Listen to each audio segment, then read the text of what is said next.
Understanding the camera is like unlocking a superpower in After Effects. Most editors stay stuck in 2D, sliding layers left and right, scaling things up, adding motion blur, and that's it. But the moment you learn After Effects camera, you're no longer just moving layers, you're moving through them. You turn a flat design into a full-blown cinematic scene. Whether you're flying through text, orbiting around 3D graphics, or simulating real-world depth, and much more. But it will only happen if you know how to use the camera. And if you think After Effects camera is way too advanced for you, then give me some minutes, and I will prove you wrong. So without crashing the After Effects, let's get started. If you ever collected enough courage to create a camera in After Effects, something pops up on the screen like this, and most of the people will hit OK and thinks, why the hell this camera is not listening to me? So if you don't want this to happen with you, then listen this video very carefully. First of all, you have the opportunity to choose the camera type. To explain this, let's suppose your head is a camera, and if you rotate your head, then you will see different things depending on your surroundings. But the main restrictions is this: you can't control your eyeball, and the ability to control your eyeball to view different things without changing your position or rotation is called point of interest. The main difference between a node camera and a two-node camera is the one-node camera rotates around itself, but the two-node camera follows its point of interest, and you can create stunning camera movement with both of them. Just imagine, you can look at various things through your eye without rotation your head or changing your position, and the two-node camera does exactly the same thing. It gives an additional property called point of interest to view at different objects. Now, the ultimate question is, which one is better? Now, the next important thing in camera is its preset. There's a lot of options to choose from. Starting from 15mm goes all the way to 200mm. And let me show you why your camera lens matters and which one you should choose to get the best results. But before this, I'm gonna ask you a simple question. Did you ever seen these kind of scene in movies? This is called dolly zoom, and it is achieved by changing the focal length of the camera, and you can see how the field of view is changing with change in the focal length. Just look at this. These are some photos shot with different camera lenses. And in the beginning, it feels like the field of view is increasing as we are shifting towards smaller lenses. To confirm this statement, this is a scene setup. And if I double-click on the camera and change the camera preset to a smaller number, we can see more objects on the screen. Now let's hit OK to create the camera. And the first thing which you have to do is convert all the layers into 3D. So we will select all the keyframes and press F4 to reveal the cube button, and then press it to make every layer 3D. Now when we are going to work in 3D spaces, let's see to arrange layers in 3D spaces. And this is one of the challenging things which scares most of the people. Okay, so first off, let's understand how to work with 3D spaces. So first, we will place our mouse on preview panel and then press tilde key to go full screen. And first of all, we will click on this button called Draft 3D. And if nothing crazy happens at your side, then press these both buttons. And this will create X and Y plane, and you will be able to place your layers with precision. And if you want to control the transparency of the axis planes,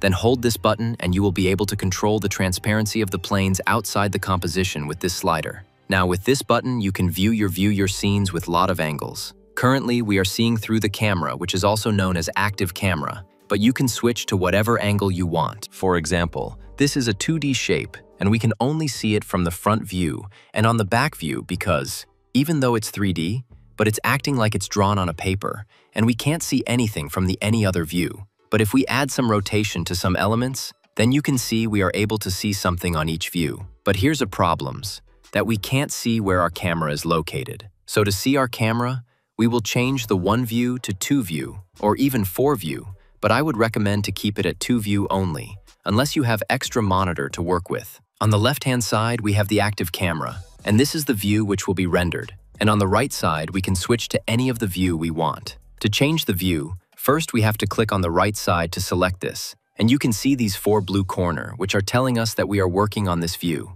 You can choose custom view 1, 2, 3, and orbit around to inspect your scene from any angle. Very useful for positioning layers, lights, or cameras accurately in 3D. It ignores what the actual camera sees, just gives you a flexible workspace. Now you can see where your camera is, and as well as what's the view from the camera on the left side. 1-node cam versus 2-node cam. A 1-node camera doesn't have point of interest as 2-node camera has, and when you rotate a 1-node camera, it rotates around itself. But if you do the same with a 2-node camera, then it feels like it's automatically orienting itself towards the point of interest. And you can adjust the point of interest in a 2-node camera by clicking on the camera, and this straight line determines the point of interest, and you can adjust it by dragging it at any point as you wish. There are many ways to move the camera, so let's discuss each one of them one by one. First of all, we will click on this button called Orbit Around Cursor Tool, and it's used to rotate the camera.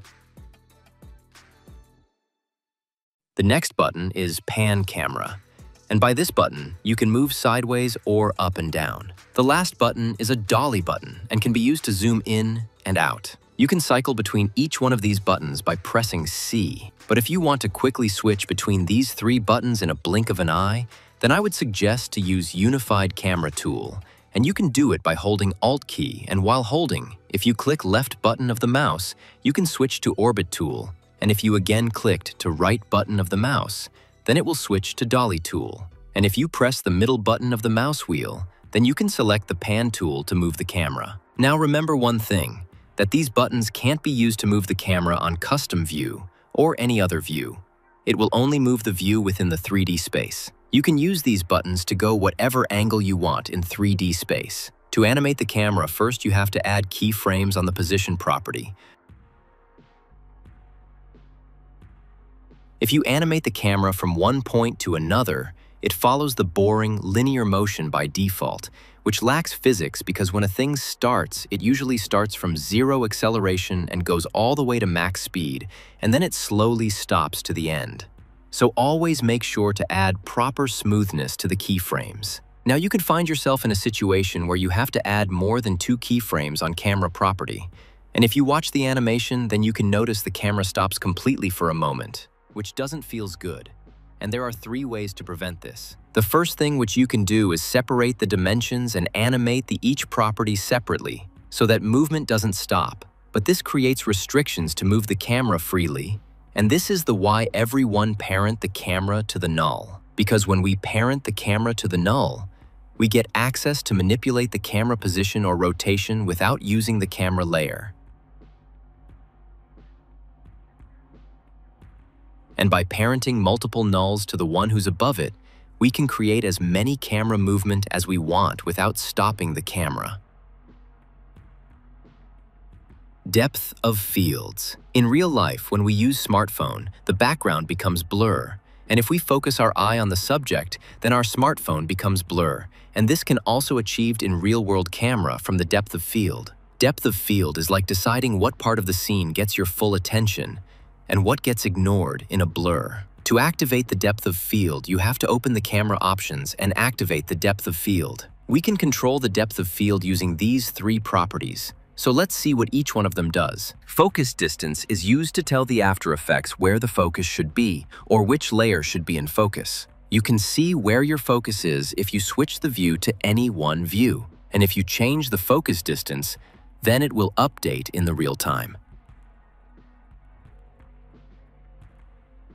You can see that if it changed the focus distance to the behind text layer, then our camera is able to focus on both texts at a time. But let's say we want to blur the first text, then we have to use the aperture property. The aperture controls the amount of light passes through the camera, and somehow it also controls the amount of blur. Here's some shot with different aperture values. In simple terms, if you increase the aperture, then it will decrease the f-stop value, and you will get a shallow depth of field.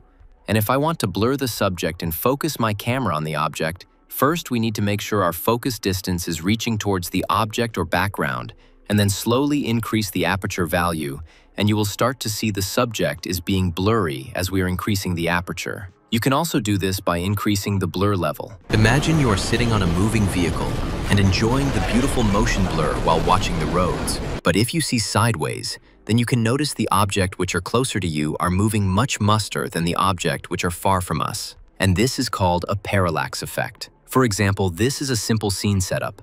And if I move the camera, then it looks like I'm moving an image which doesn't have any depth, even though our layers are 3D. So to fix this, we will position our layers in the Z-axis, and you can notice now it's much smaller. And now if we move the camera, then you can notice the background layer is moving very slowly as compared to the subject. Now you want to make it move even more slower. Then place the layer even more in the Z-axis. Now let's discuss some pro tips while using the camera animation. So in this scene, I've animated my camera, and now I want to add some more layers in my scene.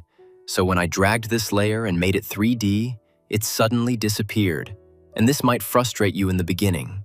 But let's know why this happened and how to fix this. So when we animated our camera from the starting point, it was first seeing at the origin. And where we moved the camera in 3D space, it's no longer looking at the origin. And when we made our layer 3D, it basically moves towards the origin. And to confirm this, you can see the position of the layer. Now, if you want to make it appear in front of the camera, then what you have to do is press Ctrl plus Alt plus Home key, and this will centers the anchor point of the layer.